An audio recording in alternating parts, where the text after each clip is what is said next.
Euh, je suis particulièrement heureux et je suis très très content de présenter durant cette 16e édition du Festival Racontar dans ce très beau village de Sahel un deuxième auteur après la présentation du très beau roman de Rabia Hachmi hier, Un jour ma mère reviendra. Mais c'est son premier roman et c'est celui-là que nous allons aborder aujourd'hui. Cet auteur s'appelle Fodel Slim et son roman s'intitule Le serment par le sang. Je préciserai peut-être que Fodel Slim, c'est un nom d'écriture, comme on dit, un nom d'emprunt, un pseudonyme. Son nom réel est Fodil, F-O-U-D-I-L, Slimani. Et il a choisi donc d'écrire sous le pseudonyme de Fodel Slim. Et à ce propos, je voulais juste apporter une précision. Ce n'est pas un reproche que je fais, évidemment, je connais comment est organisé le festival Racontar depuis toujours et comment sont organisés de manière générale les festivals, surtout quand ils sont portés par des gens qui sont dévoués, mais qui travaillent de manière bénévole et qui se donnent à fond pour pouvoir tout faire en même temps. Et c'est tout à leur honneur, évidemment. Mais il arrive parfois que dans la précipitation, on fasse une erreur sur quelque chose. Par exemple, là, une erreur a été commise dans le programme sur le nom de mon ami Fodel Slim. On a écrit Slim Fodel. Vous allez me dire que c'est la même chose. Mais non, ce n'est pas la même chose. Les auteurs tiennent à ce que leur nom, c'est tout à fait normal, que ce soit leur nom réel ou des pseudonymes, soit respecté. Et c'est tout à fait normal. Le résultat des courses, c'est que une fois que vous avez commis l'erreur, et j'en souffre particulièrement avec mon nom qui est déjà très compliqué, le Zahari Lapel, vous retrouvez les mêmes erreurs au niveau de la presse. Là, par exemple, il y a 2 jours, il y a une journée, Ouattane a repris le programme donc de café littéraire de Sahel. Et évidemment, ils font la même erreur, sauf que c'est pire. Comme les journalistes ne font pas toujours très attention, et j'en suis un, et je sais de quoi je parle. Au lieu d'écrire Fodel Slim, ils ont évidemment écrit Slim Fodel, et en mettant une faute encore sur Fodel, c'est-à-dire qu'il y a une faute sur la faute. Évidemment, les lecteurs, quand ils prennent le journal, ils se posent la question, c'est qui ce monsieur? Je ne sais pas qui c'est, parce que Slim Fodel, ça n'existe pas. Fodel Slim existe si on tape sur Internet, mais Slim Fodel existe. Je referme cette parenthèse juste pour dire à mes amis du comité d'organisation la prochaine fois de faire attention à ce genre de détails qui peuvent créer par exemple des susceptibilités ou porter atteinte aux auteurs qui quand ils ont consacré une très grande partie de leur vie à faire une œuvre, le minimum que cette œuvre soit respectée. Voilà, je termine, je ferme la parenthèse et je vais dire quelques mots sur le Fodel avant de lui céder la parole pour qu'il nous parle de son roman Le serment par le sang. Fodel Slim, et non pas Slim, Fodel est né en Algérie dans un village de la vallée de la Soumam en Kabylie. Il rejoint les bancs de l'école à l'indépendance du pays. Il continuera par la suite ses études secondaires dans un lycée de la Mitidja où il obtiendra son baccalauréat série mathématiques élémentaires pour ensuite entamer des études supérieures où il opte pour l'Université des sciences et de la technologie d'Alger, actuellement Université Wally Boumediene, au sein de laquelle il fait le tronc commun de technologie avant de poursuivre en spécialité génie civil à l'école nationale, la fameuse Polytechnique de la même ville de laquelle il obtiendra son diplôme d'ingénieur. Après son service national, et c'est là où je l'ai rencontré pour la première fois, c'était dans une caserne.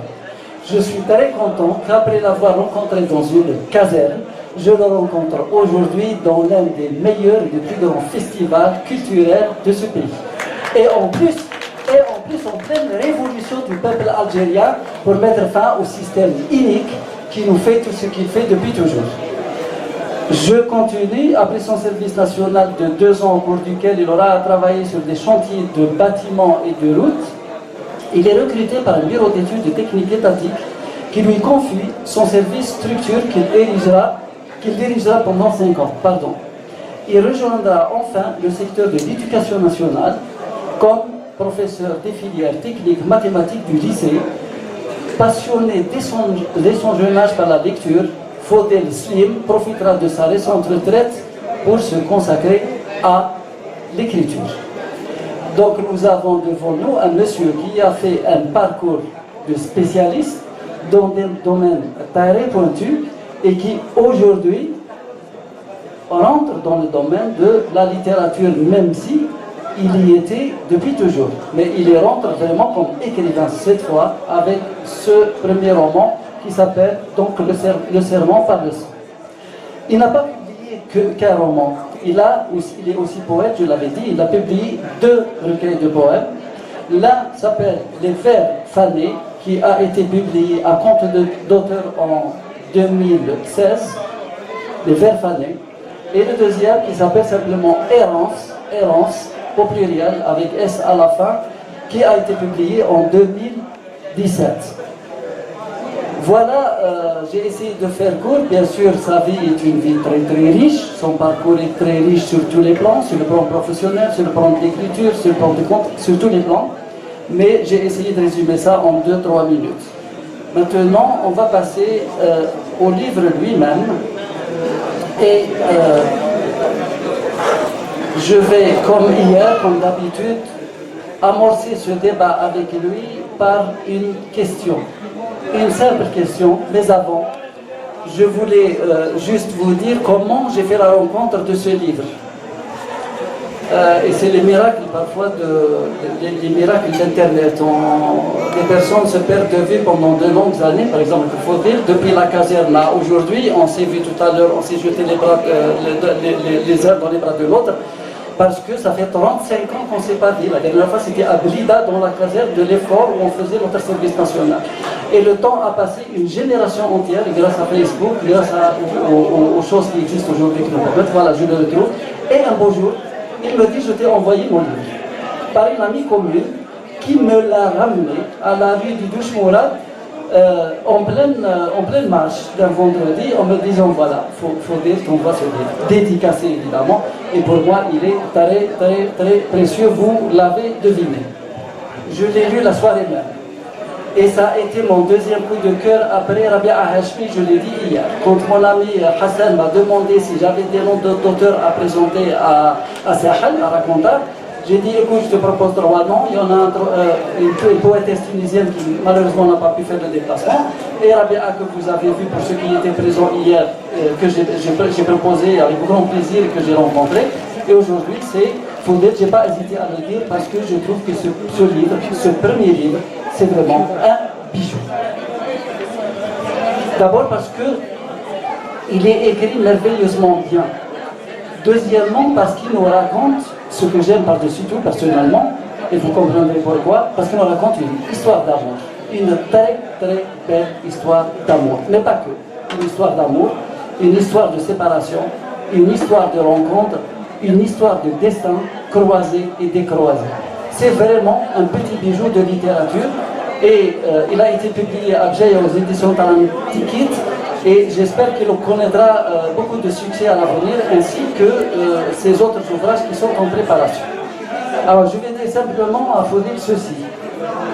Il me semble, je peux me tromper, mais c'est ma lecture, que ton roman, Le Serment par le sang, c'est le roman, c'est comme ça que je l'ai appelé, le roman des rencontres inattendues. Des rencontres inattendues, non seulement entre des personnes, des hommes, des femmes, des hommes et des hommes, des femmes et des femmes, des familles, mais également des rencontres avec le destin. Et parfois, les rencontres avec le destin, avec ce destin-là, il est parfois tragique. Évidemment, je n'en dirai pas plus. Je citerai juste les noms de quelques protagonistes, quelques héros. Nous avons d'abord Rachid, qui est le personnage principal. Ensuite, Samira qu'il va rencontrer. Nous avons son ami Kerim qu'il rencontre dans le Sahara, dans des conditions assez complexes, très difficiles, qui vont lui coûter la vie à Kerim, à Rachid. Rencontre avec Souad, rencontre avec Nadjoura, etc., etc. Il y a, dans ce livre, il est jalonné de belles rencontres, mais parfois aussi de rencontres tragiques. Et la deuxième question qui va amener le débat, c'est voilà un homme qui travaille, adulte, qui est kabyle, de la campagne, et qui un jour à l'université va rencontrer une jeune femme qui a 20 ans, qui fait des études de médecine, en fait de chirurgie dentaire plus exactement, c'est ça, de chirurgie dentaire. Et c'est cette rencontre de hasard on a l'impression qu'elles sont écrites quelque part. Il a raté un cours, et des cours très compliqués, et en passant, il demande à un groupe d'amis de femmes, et donc il était assis, il demande à une amie de l'aider à transcrire le cours sur du papier calque. À l'époque, on copiait sur du papier calque, pour qu'il puisse réviser à la maison le cours et ne pas le rater. Et cet ami à qui il s'adresse, il lui dit simplement: je suis vraiment désolé, mais je suis débordé, j'ai mal à la tête, enfin je sais pas, elle invente de prétexte, je ne peux pas le faire. Et juste à côté d'elle, une femme, une jeune fille de 20 ans, belle comme le soleil, éblouissante, le regarde, se retourne, le regarde et lui dit: il n'y a pas de souci, moi je peux le faire. Et lui, il lui donne les papiers et le calque, et commence à recopier le cours. Et ainsi va démarrer une histoire incroyable qui est racontée d'une façon absolument merveilleuse dans ce roman. Alors, Fodel, ce roman, c'est bien celui des rencontres inattendues avec des tas de gens et aussi le destin, où je me trompe, premièrement. Et deuxièmement, pourquoi l'héroïne principale, qui est Samira, n'apparaît qu'à... le livre est divisé en 20 chapitres, plus un épilogue, mais pourquoi elle n'apparaît qu'au 10e chapitre, alors que c'est elle le personnage central? Il est vrai que le roman est bâti un peu comme le chemin de Katb Yassine, c'est une écriture éclatée, ce sont des flashbacks, etc. Mais c'est pourquoi ce choix-là, ce choix d'écriture éclatée et de ces rencontres? Voilà, c'est ça ce que je voulais vous poser comme question. Merci, Zulf Lawan, bonjour, sabah al-khair alaikum. Je tiens d'abord à remercier mon ami, mon compagnon d'armes, Zahri Lofter, comme il l'a bien souligné. On ne s'est pas vu depuis 37 ans et c'est avec un grand plaisir que je le vois aujourd'hui dans cet espace justement de culture, comme il l'a bien souligné. Je vais commencer par répondre donc, aux questions avant d'aborder le roman. Les rencontres inattendues. Toutes les belles rencontres, je pense, sont des rencontres inattendues. Le destin nous réserve des surprises. Et donc ce roman est construit sur justement sur un certain nombre de rencontres qui vont forger donc le contenu de ce livre. Les rencontres, je cite par exemple la rencontre de Souad qui l'avait, on ne va pas rentrer dans les détails du roman. Souad, il allait, celle qui va être la deuxième femme de sa vie par la suite, il l'a rencontrée sur les escaliers du Sacré-Cœur à Paris, par le plus pur du hasard. Si le hasard n'avait pas fait que Souad soit là à un instant précis, l'histoire donc n'aurait pas eu la suite qu'elle a eu.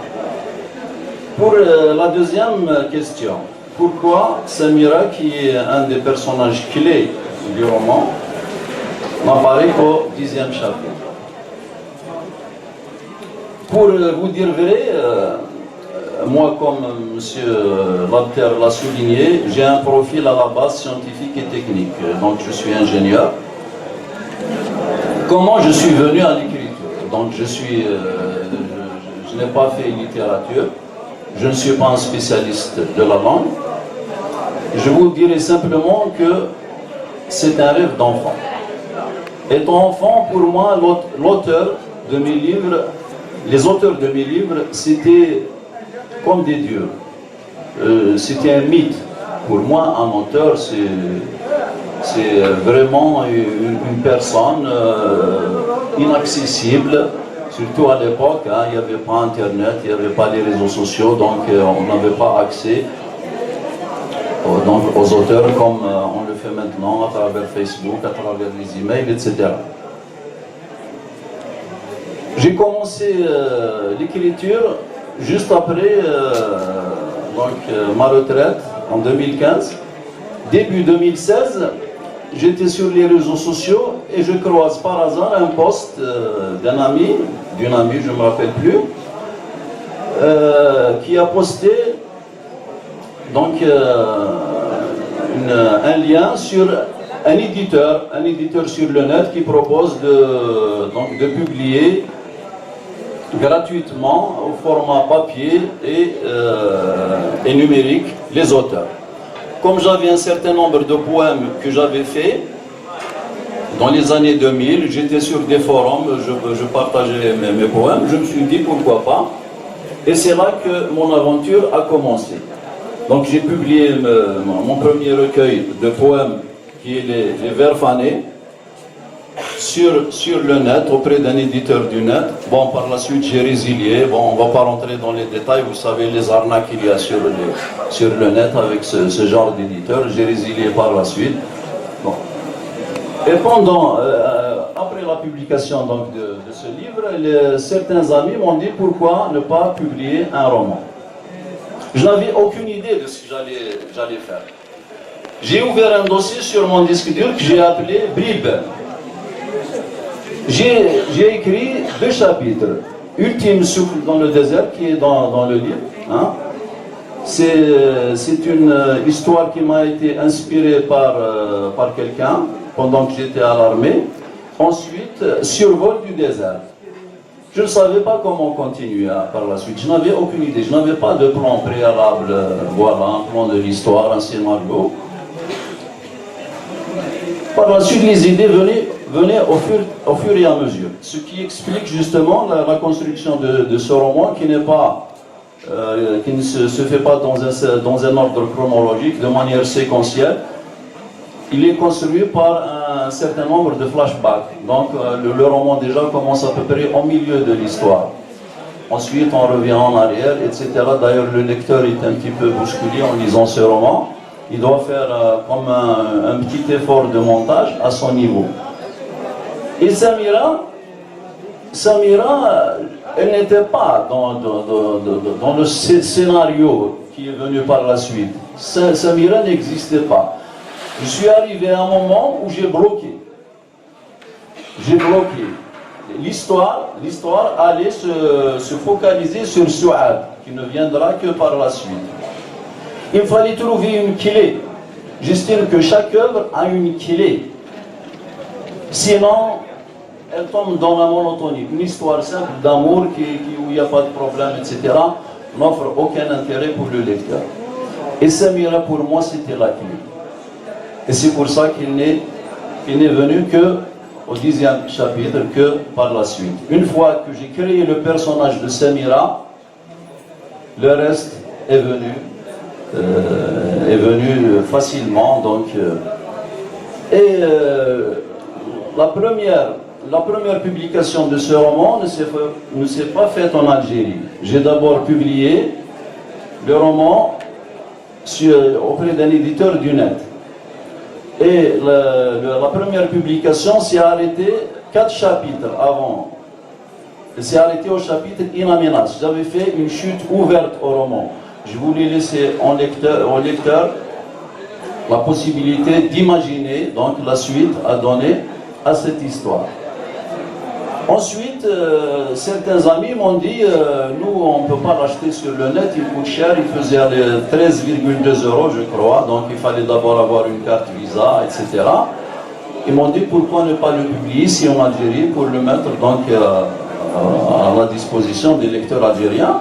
Alors j'ai contacté M. Salah Talantekit, qui s'est avéré être un ingénieur de Polytech. On s'est découvert des amis communs, etc. Il m'a dit, vous me laissez donc le manuscrit, je vais le voir, je vais vous rappeler. Ensuite, il m'a rappelé, il était tout de suite séduit par le roman. On a signé le contrat et il m'a posé la question suivante. Il m'a dit, pourquoi avoir laissé une chute ouverte au livre? Il m'a dit, les lecteurs en général préfèrent avoir des histoires qui se terminent bien. Je lui ai dit, d'accord, je vais voir.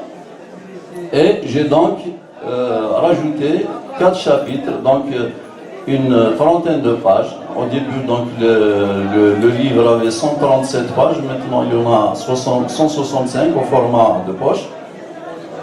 Et voilà, donc j'espère avoir répondu aux questions de M. Lapter. Voilà. Donc je continue. En ce qui concerne ma biographie dont M. Lapter l'a présentée, je n'ai pas grand-chose à rajouter. Donc pour ma transition vers l'écriture, je l'ai déjà dit, donc c'était un rêve d'enfant pour moi qui se réalisait. Ma première publication donc remonte à 2016, Les Vers fanés. Ça c'était un recueil de poèmes que j'avais fait dans les années 2000. C'est un petit recueil.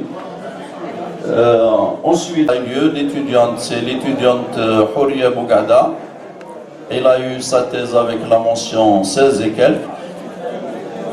Bon, le titre de la thèse, c'est L'amour et la mort dans le sermon par le sang de Fodel Slim. Il y a une deuxième thèse en préparation par une étudiante à l'université de Dijon sur le sujet, c'est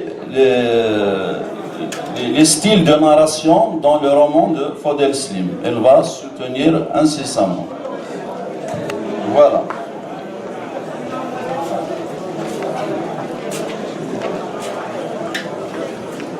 L'histoire. Maintenant, en ce qui concerne l'histoire du roman. Je vais vous lire le résumé qui est sur la page 4 de couverture. Ensuite, je vais vous donner un autre résumé du roman.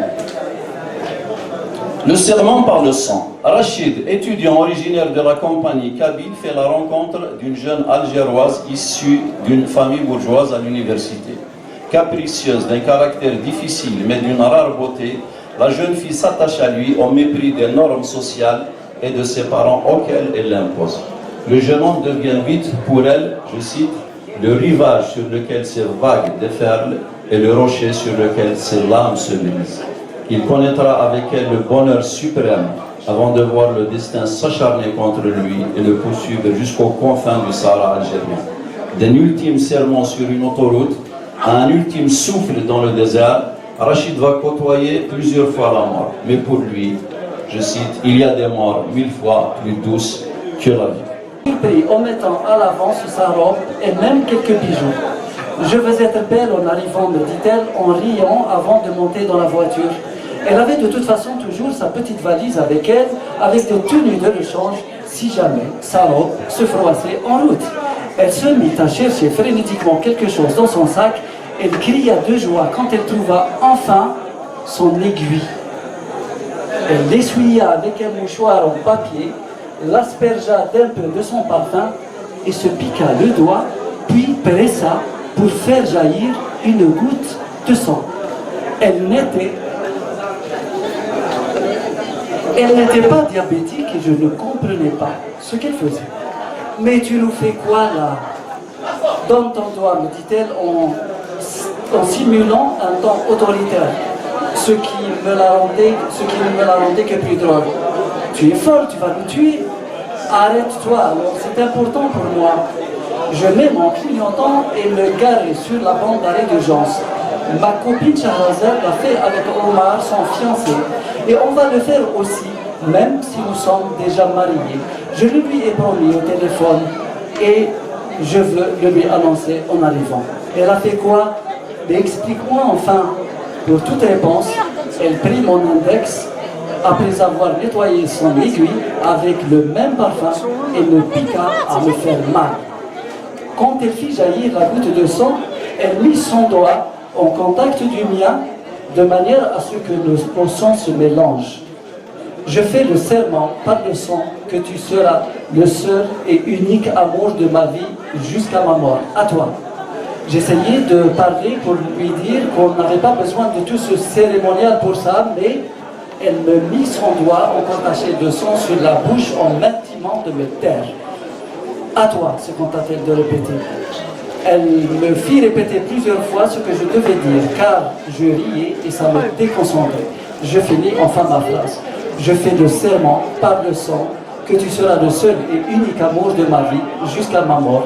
Voilà, tu es contente? Oui, très. Elle se pencha et posa ses lèvres sur mon front, comme on embrasse un enfant sage pour le récompenser. Il reste juste un détail. Si c'est toi qui venais à mourir en premier, jamais je ne rencontrerai d'autres hommes. Mais si c'est moi la première, ah super, j'aurai une dérogation alors, dis-je en riant. Idiot, va, mais à une certaine condition, il te faudra aimer celle qui viendra après moi, presque autant que tu m'as aimé, et qu'elle t'aime aussi presque autant que je t'ai aimé. Je dis presque parce que c'est impossible autant que nous. Voilà, c'est le serment par le sang, roman d'amour et de mort aussi de Fodeslier, un bijou, comme je l'ai dit aussi, une petite merveille. Je vous invite à le découvrir. Il a ramené avec lui quelques exemplaires qu'il signera juste après ce débat.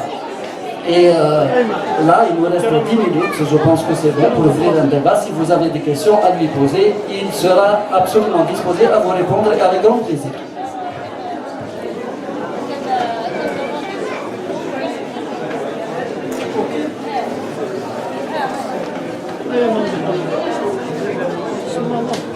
Apparemment, tout le monde est sous le charme et pressé d'aller ouvrir le bouquin pour le lire.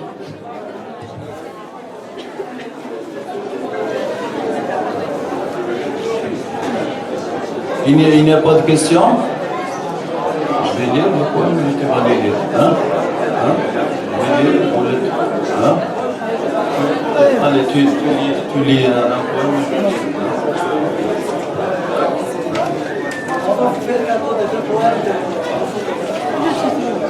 Voilà, je vais essayer donc en cadeau de vous lire deux poèmes. Le premier, Hymne aux femmes. Je l'ai fait en 2003 ou 2004. J'étais au lycée, j'étais professeur au lycée d'Erzaram Qalam, dans la wilaya de Béjaïa. On devait faire une réception à l'occasion du 8 mars, donc comme hommage nos collègues femmes. Et j'avais dit la veille au proviseur, est-ce qu'il y a quelque chose qui est de prévu pour nos collègues? Il m'a dit oui, il y aura un couscous royal. J'ai dit non, je ne parle pas de couscous, je parle de cadeau. Il m'a dit non, budget du lycée, vous connaissez un petit peu les histoires. Alors j'ai fait ce poème et je l'ai lu le lendemain. Cela a beaucoup plu à mes collègues, donc je l'ai donc inclus dans ce recueil. Je le dédie à toutes les femmes, en particulier qui sont présentes ici, bien sûr, même si on n'est pas le 8 mars. Hymne aux femmes.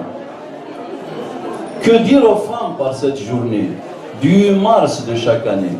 Les mots me manquent pour vous chanter, cet hymne à vous bien mérité.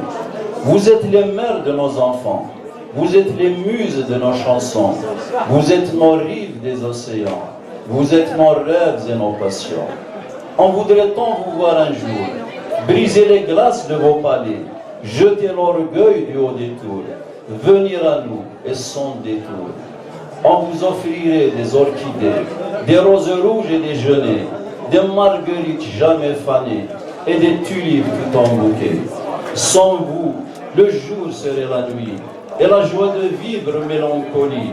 Sans vous, le monde serait maudit et perpétuer la vie un interdit. Vous êtes patiente pour confesser nos incartades et nos péchés, nos vices cachés et nos méfaits, nos vils regrets et nos ratés. Vous Vous êtes si belle à regarder et élégante quand vous marchez. Le Dieu des cieux, par sa bonté, créa la femme pour nous gâter. Quand on est rude, vous êtes tendresse. Quand on est pauvre, vous êtes richesse. Dans nos déserts, vous êtes oasis. Et dans nos royaumes, des fleurs de lys. Qu'en cette journée, tous vos souhaits soient par les dieux vite exaucés. Que vos tourments et vos soucis soient à jamais finis bannis.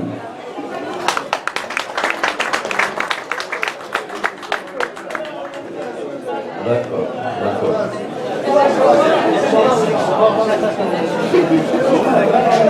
Bon, j'avais prévu de vous lire deux autres poèmes, mais comme le temps presse, je vais vous lire un seul à l'occasion du Hirak. Donc c'est un poème que j'ai fait le 10 avril 2019.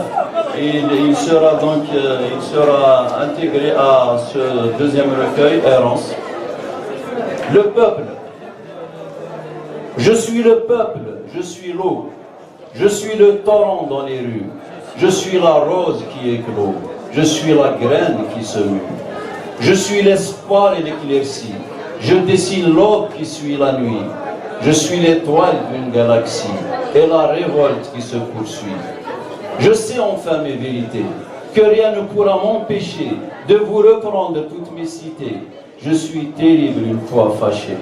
Je vous demande d'abdiquer, de déguerpir de mes palais, et avec vous tous vos laquais, vos tristes cires et vos valets. Fuyez, partez, car vous sentez les vils intrigues et les péchés, les odieux crimes et hontés, et les vomis que vous crachez.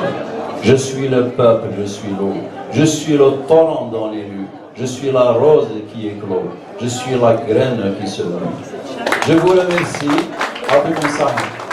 C'est nommé Gervoise Bleu, qui a eu lieu à Régal en février 1960. Et des conséquences qu'il y a eu terribles pour les hommes, la faune, la flore de cette région. Et cette région qui avait été décrétée par l'armée française inhabitée. Donc, voilà, alors les essais nucléaires, il y en a eu d'autres. 3 autres au même endroit, et c'est quand même un scandale qui a été effacé des lois françaises en l'occurrence, sans aucune excuse, sans réparation, jusqu'à ce jour. Et donc votre texte lève le voile sur cet épisode terrible de la colonisation. Je voudrais vous poser une première question. Avez-vous eu des témoignages directs? Non, je n'ai pas eu, mais en revanche, j'essaierai de me documenter au maximum sur tous les sujets. D'accord.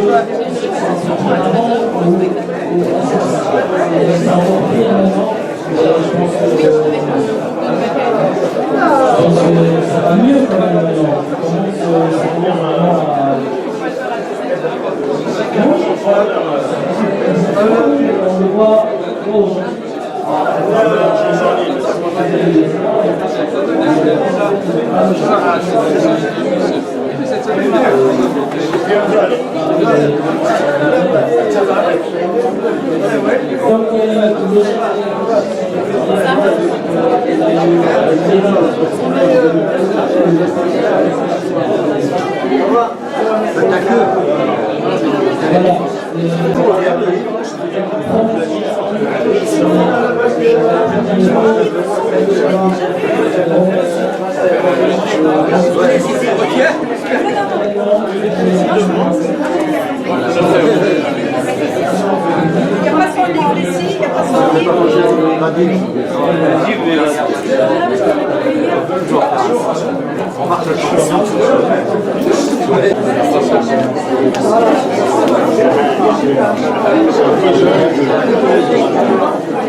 Et le combat de la femme algérienne ne s'est jamais arrêté, ne serait-ce pour un instant. Jamais la femme algérienne s'est arrêtée de se battre, que ce soit pour sa liberté, que ce soit pour la liberté des autres aussi. Elle a toujours eu un rôle très important et elle a toujours été, en fait, peut-être qu'aujourd'hui la situation a un peu changé, ce n'est pas comme n'avait même pas encore le droit de parler dans le reste du monde, dans d'autres pays. Donc la liberté de la femme, en fait, chez nous, bon, je vais dire la femme africaine et nord-africaine, voilà plus précisément. C'est une femme qui est courageuse et a toujours contribué en fait à l'évolution de la société et à l'évolution de la culture algérienne aussi. Parce qu'on oublie souvent de parler de la culture algérienne, pour ne pas dire en fait la culture. Et ensemble, au lieu de continuer de diviser et de dire homme, femme, je pense qu'on devrait commencer à réfléchir et à se poser les questions, mais ensemble, pour maintenir cette culture, et non pas seulement la maintenir, mais à l'évoluer plutôt, et à la développer. Donc je dirais que le combat continue, et comme il ne s'est jamais arrêté au fait,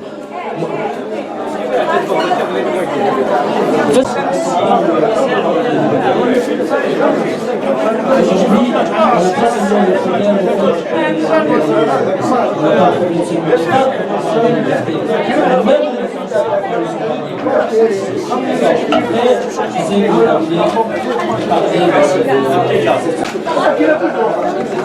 mais là, ce qui est bien, c'est qu'actuellement,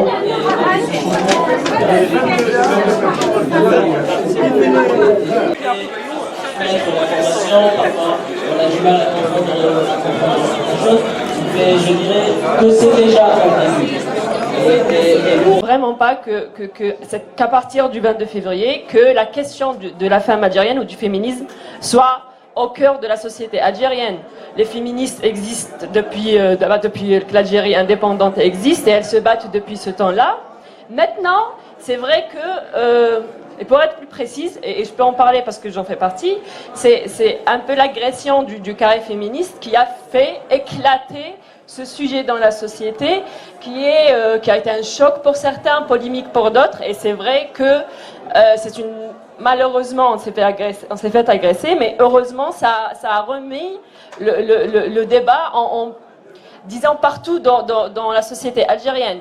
Maintenant que vous dites, vous permettez c'est un petit début, c'est déjà pas mal, on a le temps. Non, je n'ai pas le temps. Je ne veux pas un début, je veux je ne veux pas de début, je veux une solution. Je veux l'abolition du code de la famille maintenant. Je suis sûre que je ne pourrai pas changer la société algérienne comme ça. Mais les lois, on peut le faire. Si les démocrates et les gens tels que les...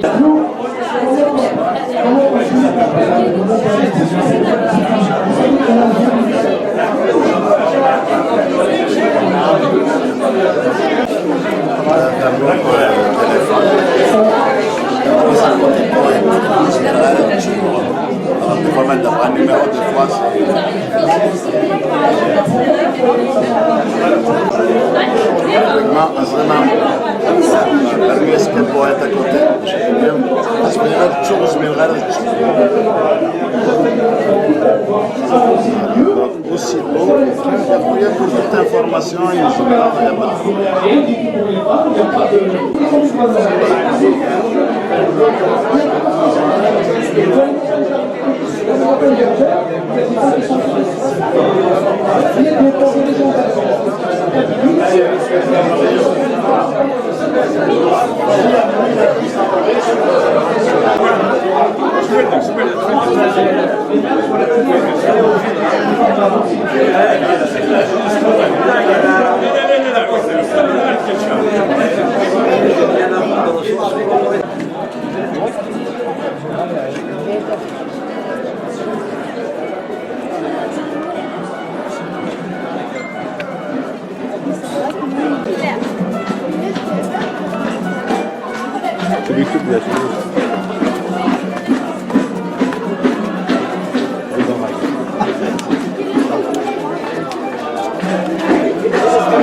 en même temps. Ça va se faire. Oui, d'accord. Oui. Non, mais...